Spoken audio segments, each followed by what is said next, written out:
Tempat yang paling dibenci sama Allah itu pasar. Dan tempat yang paling dicintai Allah itu masjid. Oh iya Ustaz, tapi kan harim tidak disyariatkan berjamaah ke masjid. Sahih. Bismillahirrahmanirrahim.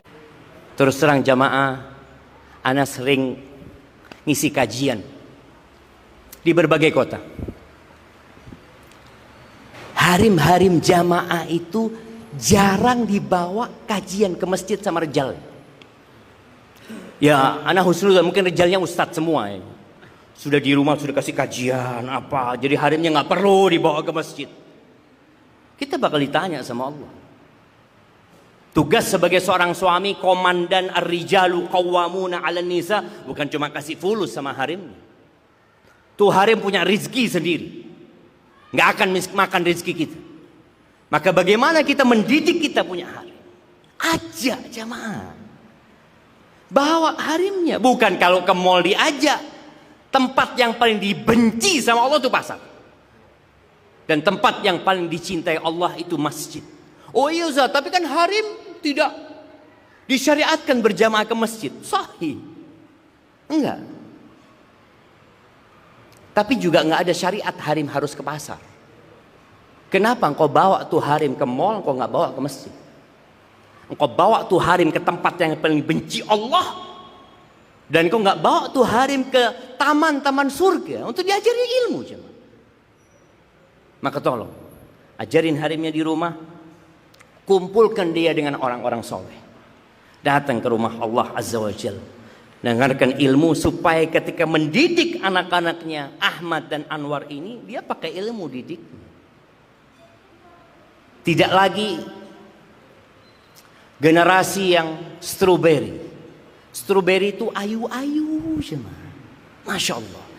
Generasi sekarang masya Allah ya. Tapi itu strawberry ditinggal lama di matahari langsung keriput. Sejak kapan ada krim pagi, duha, siang, petang, badal isya? Ada harim, subhanallah. Kalau kita tidak mendidik dia dengan benar, seperti strawberry,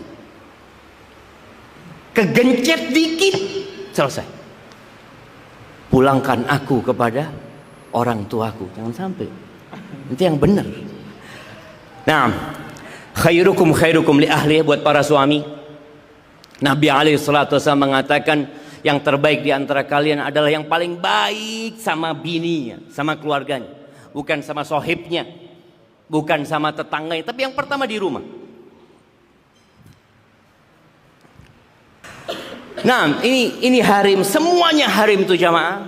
Kata Nabi SAW, naqisatu aqlin wa din. Perempuan itu akalnya kurang, agamanya kurang. Akalnya kurang, agamanya kurang. Kalau ketemu harim, wis mulekno aku wis. Dia itu sebenarnya minta pelukan aku. Jadi kalau harim kepingin pulang, dipeluk harim itu. Kadang-kadang rejal ini, ya sudah sana pulang. Ini rejal yang nggak paham bahasanya perempuan. Dia kok akalnya kurang, agamanya kurang. Bagaimana agamanya kurang? Tadi waktunya sholat, orang rejal pada sholat, dia libur sholat. Waktu kita puasa, dia libur puasa, seperti itu. Maka para suami kudu sabar. Allah mengatakan wa'ashiruhunna bil ma'ruf. Pergaulilah istri-istri kalian dengan cara yang patut, yang baik, yang penuh dengan ihsan. Fa in karihtumuhunna, kalau kau nggak suka, sudah mulai kelihatan yang nggak baik di harimnya. Belum kelihatan, oh belum kelihatan, nanti bakal kelihatan. Nah, kenapa? Karena dia bengkok, dia nggak lurus. Hari demi hari akan menyikap, oh ternyata harimnya, ya Allah, anak pikir dulu nggak kayak gitu, Ustaz. Oh ternyata 1450 tahun yang lalu Nabi udah ngasih tahu perempuan tuh kayak gitu. Maka tugas kita sabar. Fa in karihtumuhunna fa'asa an takrahu syai'an wa yaj'alallahu fi khairan katsira. Boleh jadi yang kalian benci itu ada banyak kebaikan. Berharaplah kepada Allah ya. Itu harim-harim punya anak-anak yang soleh-soleha. harim-harim ini ayu-ayu di kondangan jemaah. Tapi kalau di rumah, Allah yahfad. Allah yahfad. Rasulullah sallallahu alaihi wasallam pernah ditanya, man khairun nisa, siapa wanita yang terbaik? Apa kata Nabi alaihi salatu wasallam? Allati idza nadharta ilaiha sarratka. Wanita yang baik itu yang kalau dipandang nyenengno ati. Katanya orang Madura itu celep aten. Jadi kerja di luar, panas, lelah, dimarahin sama atasan, sampai rumah ngelihat harimnya langsung celep aten. Itu. Istri yang soleha itu yang kayak gitu. Yang kalau dipandang nyenangkan hati. Ini bapak-bapak, ya mudah-mudahan istrinya semua nyenangkan hati. Banyak perempuan itu nyenangkan hati kalau kondangan. Sampai suami kalau lihat istrinya ayu, pertanyaannya apa? Entara kemana situ? Mau kemana gitu? Ini jamaah. Ini tradisi dan budaya yang harus dirubah. Supaya suaminya betah di rumah. Kenapa suaminya nggak betah di rumah? Suaminya lebih suka majelis, datang ke rumah, habis isya keluar lagi. Karena banyak wanita yang tidak tampil cantik di rumah. Dan para suami juga belikan baju yang bagus-bagus buat istrinya. Jangan dikasih daster ya. Biasanya harim-harim pakai daster long pulong segini seneng gitu kan. Senengku sakit hati aja mah. Ini terjadi. Maka tolong bagi mak-mak tadi jadilah cantik di depan suaminya. Dan kalau suaminya datang disambut, jangan ditanya suami itu dari mana.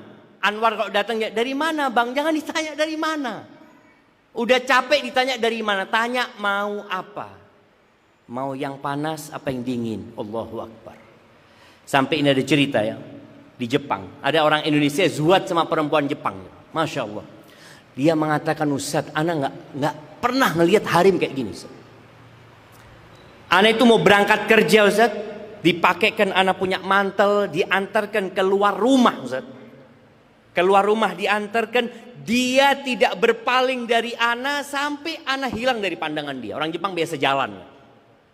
Ana jalan dilihatin sama dia. Ketika sudah hilang dari pandangannya baru harim ini masuk. Dan kalau ana pulang kerja Ustaz, ya Allah, dibukakan mantel ana. Pintu pertama dibukakan. Kita kadangkala buka pintu. Fulana. Entar ke emak ini.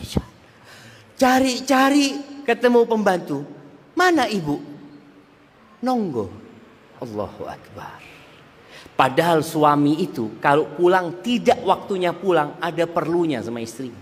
Ini rejal yang dari Jepang yang dari Indonesia itu, ketika pulang Ustaz, wallah Ustaz, ana dibukakan mantel ana, didudukkan di kursi, dibuka sepatu ana, dibuka kos kaki ana, lalu dicuci sama air hangat kaki ana Ustaz.